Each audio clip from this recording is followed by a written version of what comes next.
Presentamos A Fondo con José Ignacio Beteta. Análisis económico, análisis político en A Fondo.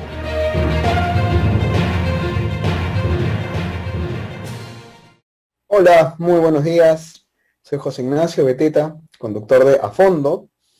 Hoy es viernes 2 de julio, ya entramos a julio, el 6 de julio es el Día del Maestro. ¿Tendremos a un ex maestro como profesor? No lo sabemos, aunque la verdad es que el señor Castillo nunca fue profesor, solamente enseñó creo que algunos meses, hace 7 años, y luego se volvió un líder sindicalista de sindicatos del CONARE Movadef SUTEP, ¿no? Y el señor Castillo es ahorita el probable potencial presidente del Perú, como les digo, un ex profesor, porque no es profesor, nunca fue profesor casi, pero estamos cerca a la fecha ya de que sea elegido, proclamado presidente. ¿Por qué no es proclamado presidente el señor Castillo? Es una pregunta que ustedes, queridos amigos, se harán, ¿no? ¿Qué ha pasado? ¿Por qué el señor Castillo no es presidente aún?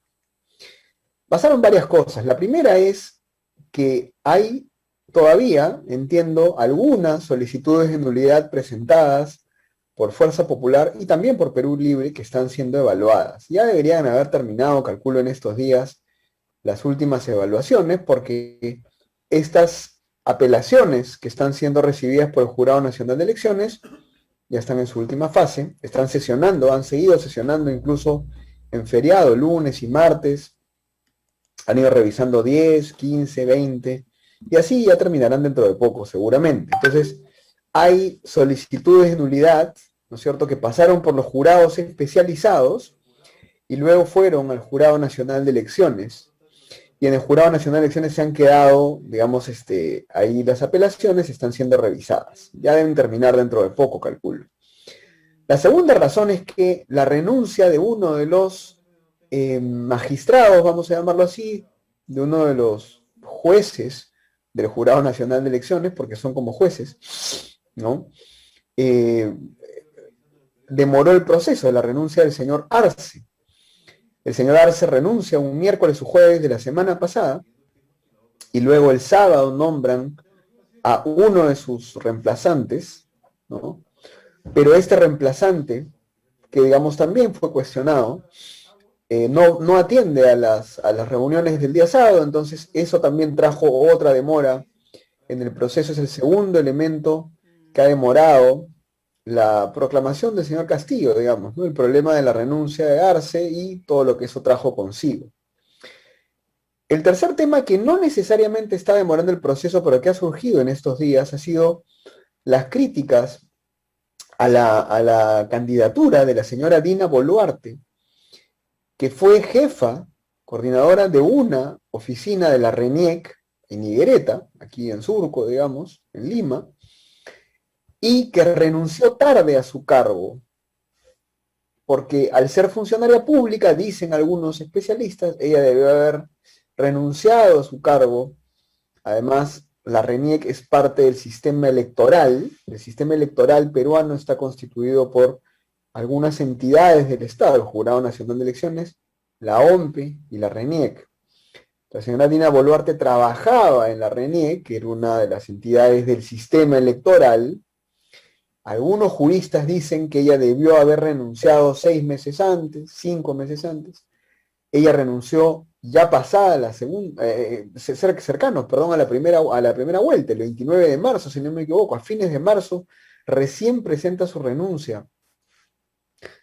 Y es más, hay edictos, hay documentos con su firma, con la firma de la señora Dina Boluarte, que son de fines de abril, cuando ya había pasado la primera vuelta, ya había pasado la primera vuelta y ya Castillo era el único competidor de la señora Keiko Fujimori. ¿Qué pasa con este tema? Bueno, algunos especialistas dicen que en verdad el proceso debió haber sido tachado, es decir, que la señora Dina Boluarte debió haber sido en un momento específico, ¿no es cierto?, debió haber sido tachada su candidatura por parte de la ciudadanía, por parte de el otro partido político, Fuerza Popular o cualquier otro partido político, digamos, ¿no? Debieron haber tachado la candidatura como vicepresidenta de la señora Dina Boluarte. Eso es lo primero. Y no se hizo en su momento. Entonces lo que dicen los especialistas es, dado que no se hizo, piña, ya fue. Otros dicen que no, otros dicen que no fue, no era necesario, digamos, que no era inválido que ella no presentara su renuncia con tanta anticipación porque no era la señora Boluarte miembro de la alta dirección de estas entidades estatales. Entonces, al no ser un puesto de confianza de la alta dirección, como se conoce en el Estado, hay algunos puestos que son más importantes que otros, es como cualquier empresa, digamos. Entonces ella era pues parte de los colaboradores, de los miembros, ¿no es cierto?, de la planilla, de la RENIEC, pero no era parte de la alta dirección, entonces no estaba obligada, te dicen, a tener estos plazos de renuncia a su cargo. Hay otros, sin embargo, que dicen que esto es ilegal, ¿no? Que bajo ningún motivo ella, incluso en este momento, debería ser considerada y que el Jurado Nacional de Elecciones debe actuar. La abogada Mónica Yaya, que ha sido también jefa del órgano de compras y de contrataciones y compras del Estado, ha salido en varios medios a decir que esto es ilegal, ¿no? Que la permanencia de Dina Boluarte es ilegal. Hay todo un debate en torno a este tema.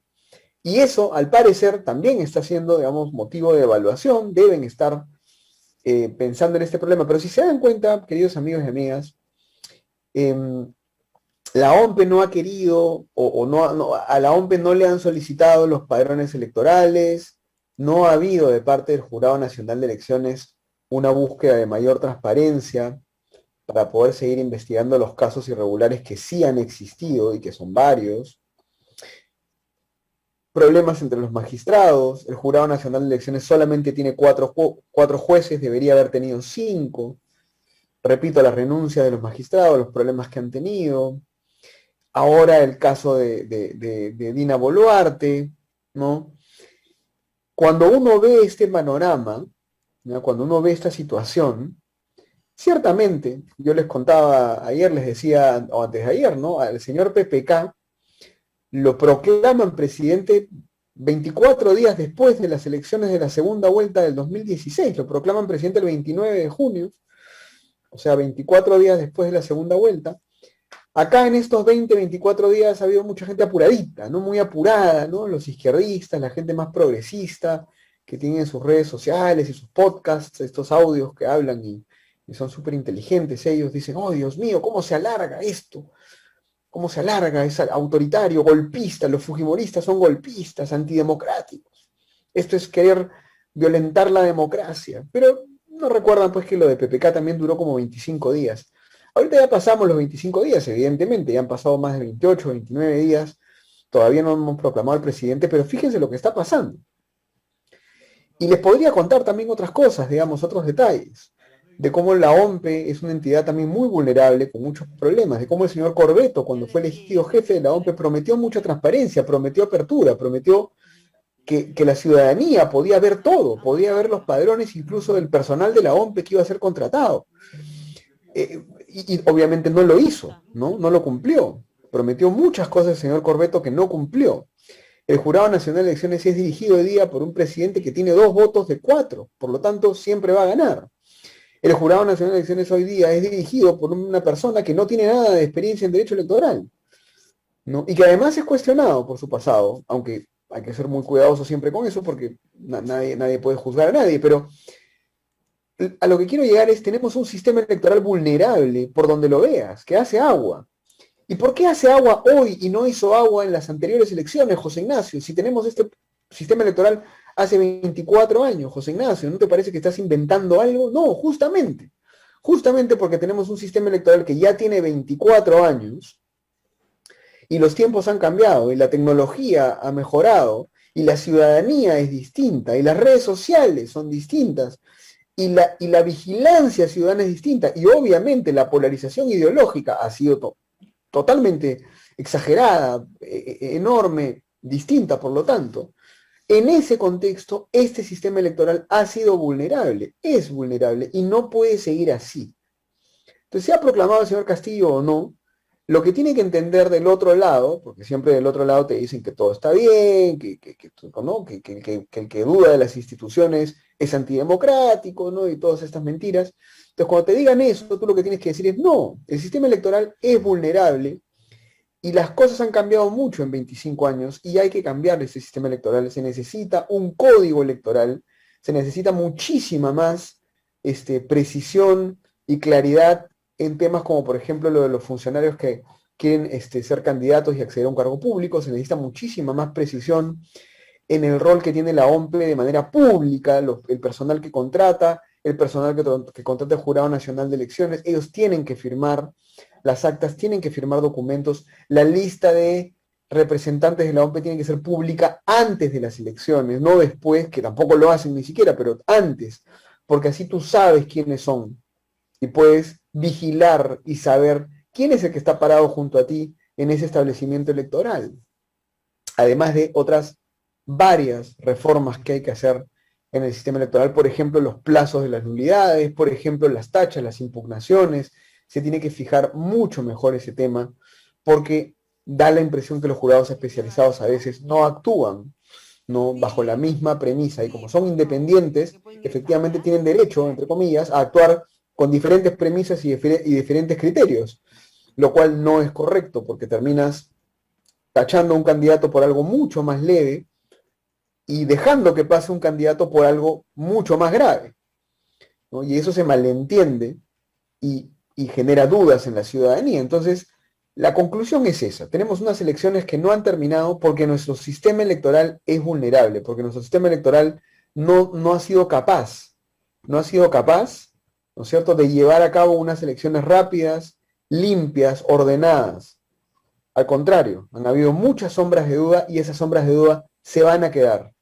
Esas sombras de duda van a quedarse, incluso siendo proclamado el señor Pedro Castillo, van a quedarse, porque los especialistas, inclusive los que pueden afirmar que no ha habido fraude, que piensan que no ha habido fraude, le han pedido al Jurado Nacional de Elecciones que abra, que pida los padrones electorales, que sea más transparente, que vaya más allá en la investigación de más mesas que presentan irregularidades, y el Jurado Nacional de Elecciones no ha querido hacerlo, y ha pasado por agua tibia todas las solicitudes de nulidad de Fuerza Popular y las ha rechazado.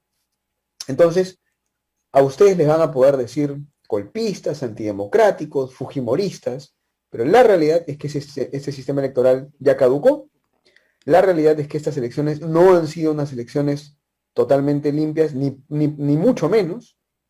La realidad es que el señor Pedro Castillo, si es que gana, si es que es proclamado presidente, va a mantener sobre sí una sombra de duda que evidentemente las redes sociales y la prensa van a querer tapar o van a querer olvidar. Y la verdad, con esto termino porque vamos a dar paso a nuestro invitado en unos minutos, es que si el señor Pedro Castillo es proclamado presidente, además de las sombras de duda sobre su victoria, tenemos una sombra gigantesca, enorme, con respecto a él como presidente, porque lo que más ha mostrado el señor Pedro Castillo en estos meses ha sido improvisación, ambigüedad, falta de claridad en todos los sectores y en todos los temas que ha tocado, ¿no? Y está rodeado de gente absolutamente desconfiable por todos lados. Entonces, si ya tenemos un sistema electoral vulnerable, unas elecciones vulnerables, y por lo tanto un proceso que genera sombras de dudas, imagínense ustedes las sombras, ¿no es cierto?, y las dudas que tenemos sobre este potencial presidente del Perú, el señor Pedro Castillo. Son enormes. Un día dice A, el otro día dice B, un día un vocero suyo dice A, el vocero del otro lado dice B, se contradicen, se pelean. Pero ojo con esto, hay mucha gente que se esperanza, como siempre, ¿no? Y trata de ilusionarse con la mínima idea, resignada idea, bastante pobre idea, de que el equipo de Verónica Mendoza va a ayudar al señor Castillo a moderarse, pero la señora Verónica Mendoza no tenía un equipo decente en términos económicos, un equipo bastante cuestionable. Y la señora Verónica Mendoza quería un cambio constitucional, quería una nueva constitución. Entonces, no se crean este cuento, digamos, de que la moderación va a venir por el lado de Verónica Mendoza, porque Verónica Mendoza no es una persona moderada. Verónica Mendoza se sentaba en la misma mesa con Maduro, Chávez, Fernández, Evo Morales, que luego Castillo seguramente se va a sentar en esa misma mesa. La señora Verónica Mendoza no es prueba ni garantía de moderación, porque ella fue radical, solo que moderó su discurso en primera vuelta de manera estratégica solamente para poder ganar puntos, lo cual fue al revés, los perdió todos. Pero recuerden eso, el entorno de la señora Verónica Mendoza es casi tan radical como el entorno del señor Pedro Castillo. La idea de la Asamblea Constituyente también era una idea de la señora Verónica Mendoza, no solamente de Castillo. Y los economistas y las personas que están detrás de Verónica Mendoza, muchos de ellos, tienen la misma falta de conocimiento y la misma improvisación, diría yo, en la espalda, que la que tienen, digamos, los que rodean al señor Pedro Castillo. Yo no sé de qué se ilusionan, calculo que, como siempre en estas cosas, nos aguantaremos un Perú mediocre 5 años más, ya no estamos en el año 2010, no tenemos la caja ni las riquezas del 2010, no tenemos la espalda institucional ni un Estado, les diría yo, más pequeño, más ordenado, como en el 2010. Hoy tenemos más pobreza, un Estado más burocrático, más infiltrado de sindicatos y de gente antiempresa, y no va a ser Ollanta Humala el presidente Castillo. Va a ser, por el contrario, un presidente mucho más dudoso, más desconfiable, y vamos a pasar por una situación. Quienes piensen lo contrario, los animo a convencerme y a ilusionarme, pero yo no estoy nada ilusionado ni mucho menos convencido de esto. ¿Quiénes pueden poner un poco de balance? ¿Quiénes pueden marcar la diferencia en este contexto tan oscuro que nos toca? El Congreso.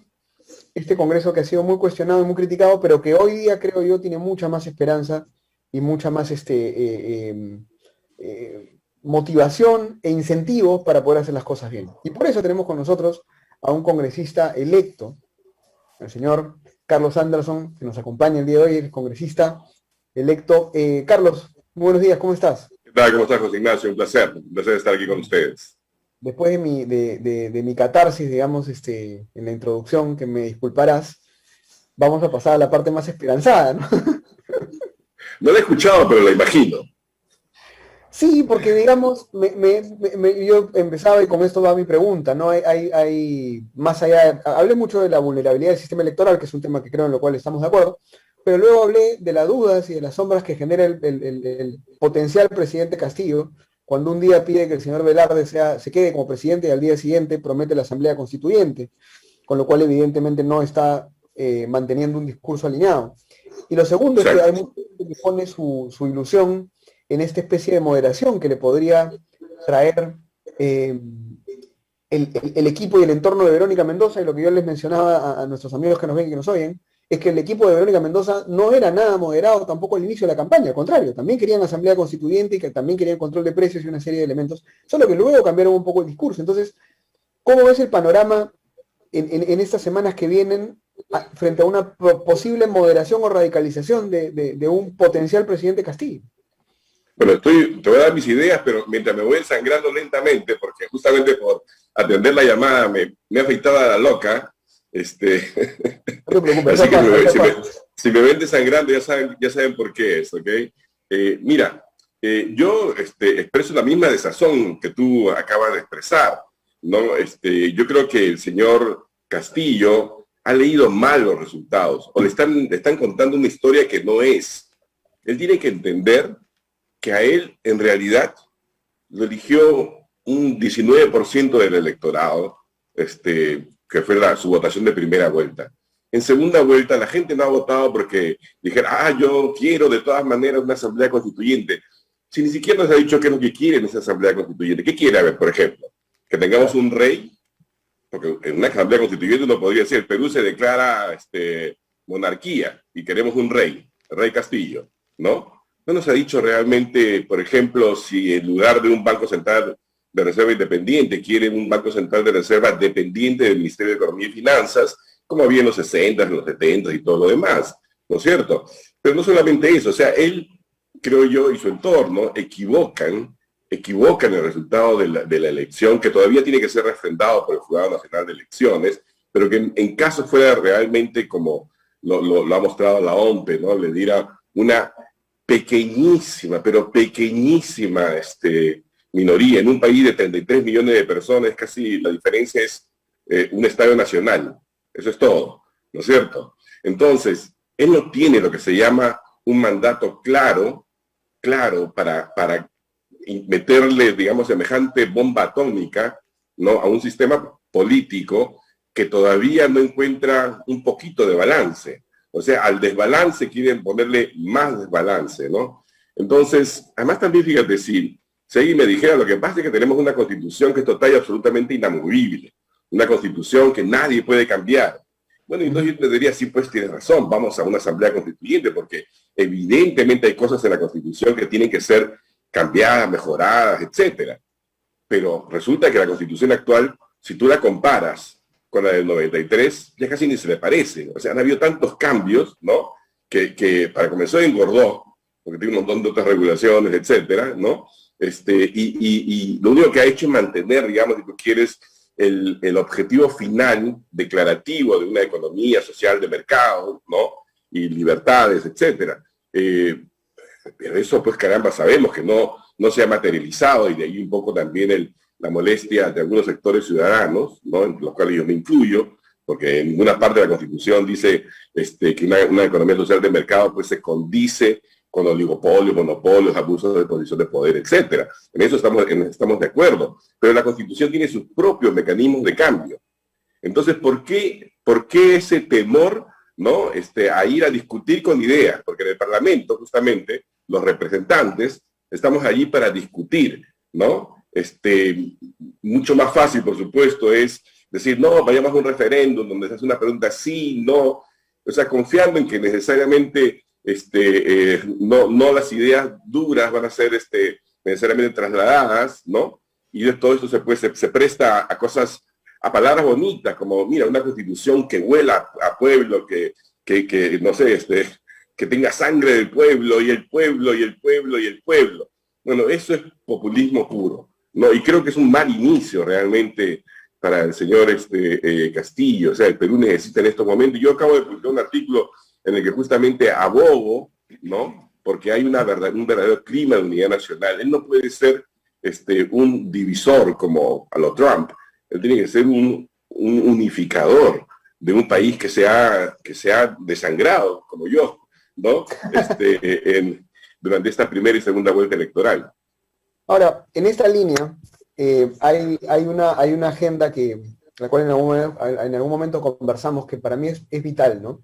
Y que yo temo que no vaya a ser, digamos, la agenda del señor Castillo. Y es que cuando uno analiza justamente ese país pobre, desangrado, con muchas poblaciones olvidadas, la gran responsabilidad pesa por no habernos ocupado y preocupado por nuestro Estado, ¿no? Por la burocracia del Estado, los funcionarios del Estado. Y yo no veo en el señor Castillo, y la verdad que tampoco lo veo en quienes lo rodean, una agenda de reforma del Estado.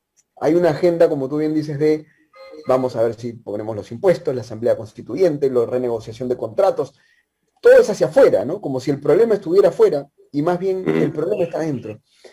¿Cómo hacer para poner esto en agenda? Porque finalmente son los gobiernos locales, los subnacionales, los ministerios, los que no llegan a la gente, los que no están ahí, los que no están gastando la plata bien, etcétera, etcétera. Claro, a mí más me preocupa porque en un afán, digamos, de rechazar el centralismo evidente que ha existido y existe, ¿no?, en materia, digamos, de elección del Estado, se está optando por una especie de regionalismo chauvinista, ¿no?, equivocado, porque evidentemente tenemos que cambiar el balance de gobiernos regionales, gobierno central, pero el Perú no es un país federalista. ¿Okay? Si así nomás, con los pocos grados de libertad que tienen, hemos visto cómo gobernador tras gobernador, alcalde tras alcalde ha hecho festines con los recursos del Estado, se pueden imaginar si tuvieran total y absoluta autonomía, si dijeran, no, yo soy aquí el presidente de mi Estado federal y yo hago lo que yo quiera, ¿verdad? ¿No? Yo creo que esa es una visión equivocada. Tú tienes razón, no existe un Estado moderno, ¿no? Mejor dicho, no existe país moderno con un Estado del siglo XIX. Necesitamos tener un Estado moderno, un Estado donde prime, pues, por ejemplo, hoy en día, ¿no?, el gobierno electrónico. Nosotros, en lugar de mirar hacia adelante, estamos mirando hacia atrás. Eso es lo que a mí un poco me desespera y me da muchísima pena, ¿no? ¿Cómo no hacer, por ejemplo, como un país como Estonia, ¿no? Que en 5 años cambió y se convirtió en el primer país del mundo en tener servicios públicos 100% digitales, por ejemplo. ¿Por qué no aspirar a eso? En lugar de seguir pensando, no, que mi alcaldito tenga y que esto regional y que la plata se quede allí. La verdad es que me pareciera que todo es plata, plata, plata, un poco es lo que yo estoy escuchando, ¿no? Y sinceramente, el Estado no es un botín. El Estado, los recursos que hay en el Estado son para ser gestionados realmente en beneficio del pueblo, ese que tanto se llena la boca, ¿no?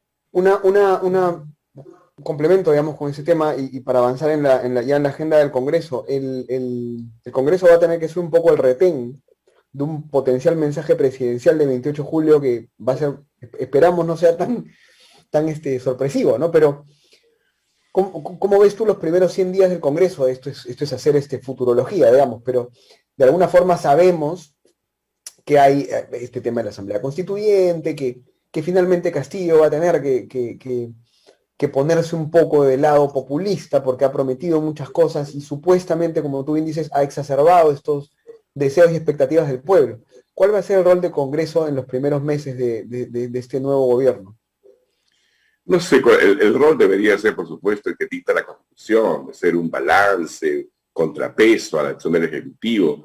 Pero yo creo realmente que vamos a tener que cambiar un poco el papel y creo que si estas señales equívocas se materializan, ¿no? Entonces la respuesta tiene que ser contundente, porque nosotros no estamos para pasar por un experimento en una línea de tiempo, ¿no? En una película que ya hemos visto en otros países, porque el impulso de la Asamblea Constituyente siempre es para poder después, en el ánimo de que hay pues un sentimiento de que acaba de ganar, hay una luna de miel, ¿verdad? Dentro de esa luna de miel, pues, impulsar la Asamblea para que sean elegidos mayoritariamente los miembros del partido que la impulsa, ¿verdad? Porque esa es la estratagema, ¿no? De manera que se haga una constitución, digamos, realmente que refleje solamente una parte del escenario político, ideológico del país, ¿verdad? Y quién sabe, ¿no? O sea, yo no creo necesariamente que la historia se repite exactamente en todos los países, pero es un patrón, es un modelo que además todavía fue hecho explícito por el señor Cerrón. Entonces, estamos más que advertidos. Entonces, yo creo que los primeros 100 días van a ser 100 días de lucha, si es que ese es el camino que el señor Castillo escoge, porque evidentemente aquí pareciera que hubiera también una estrategia, la estrategia típica, ¿no? De pensar, bueno, el Congreso siempre está delegitimado, el Congreso es la entidad menos popular que existe porque en fin, ¿no? Porque ahí, claro, hay de todo tipo de personas, etcétera, ¿no? Entonces, bueno, coloquémoslo contra la pared, ¿no? Pongámoslo como opuesto al deseo de la población, ¿no? Del pueblo, ¿verdad? O sea, nuevamente esa política de antes, esa política de oposiciones, ¿no? En momentos en que el país sigue todavía hundido en un mar de lágrimas por los muertos del COVID-19 y sigue también hundido en un mar de preocupaciones por una economía que a pesar de los buenísimos vientos externos, no puede capturarnos totalmente porque vive en este ambiente de desconfianza, ¿no? Entonces, yo creo sinceramente, yo le hago un llamado al presidente Castillo cuando sea nombrado presidente, porque la verdad es que por supuesto es un mal decir todavía, ¿no? El Jurado Nacional de Elecciones tendría que decirlo, pero al candidato Castillo, al probable presidente de la República, que empiece a darse cuenta que el país requiere unidad, que el país va a requerir recobrar la confianza y la fe en sus instituciones, y que no podemos vivir realmente en un estado de lucha política constante. Eso no ha de comer, eso no genera progreso. De acuerdo. Bueno, muchísimas gracias, Carlos, por esta entrevista. Mucha suerte en el trabajo que te toca a ti y a tu bancada. Y totalmente de acuerdo contigo. Creo que, y además yo lo he sostenido por mucho tiempo, hay que revalorar el Congreso, hay que fortalecerlo, hay que levantarlo de nuevo. Evidentemente, se espera que el Congreso y sus congresistas y sus miembros, digamos, esta vez como escobita nueva, digamos, ¿no es cierto?, trate e intente hacer las cosas bien, en la representación, en la fiscalización y en la legislación, pero creo que la primera tarea es darle su lugar de nuevo al Congreso y volverlo a poner en el sitio en el que corresponde, que es el poder, en verdad, más importante del Estado. Lo que la gente a veces no entiende es que el que le pone la banda presidencial al presidente es el Congreso, ¿no? No es al revés, ¿no? Exacto. Y en un gesto tan sencillo como ese, uno demuestra que es la voz del pueblo, que es el pueblo, los representantes del pueblo, los que le encomiendan al jefe del Poder Ejecutivo que use bien su dinero, que use bien sus recursos, exacto, ¿no? Y que maneje bien las cuentas del Estado. Vamos a ver cómo nos va. Gracias, Carlos, mucha suerte, cuídate. Sí, muchísimas gracias, Ignacio. Placer. Saludos a todos. Bueno, y de nuestra parte también muchas gracias por estar con nosotros. Vamos a ver qué ocurre en los siguientes días con esta campaña electoral que no termina, pero ténganlo en mente. Congreso de la República es nuestra esperanza, es una esperanza para el país de balance, de parar una posible radicalización y una posible, digamos, posible desorden y el caos que generen esta improvisación y esta especie de ambigüedades que se ven del otro lado, del lado del potencial presidente Castillo, si es que llega a ser nuestro presidente. Muchas gracias. Con nosotros será hasta el lunes. Soy José Ignacio Beteta en A Fondo. Cuídense mucho, que vaya bien por casa. Hemos presentado A Fondo con José Ignacio Beteta.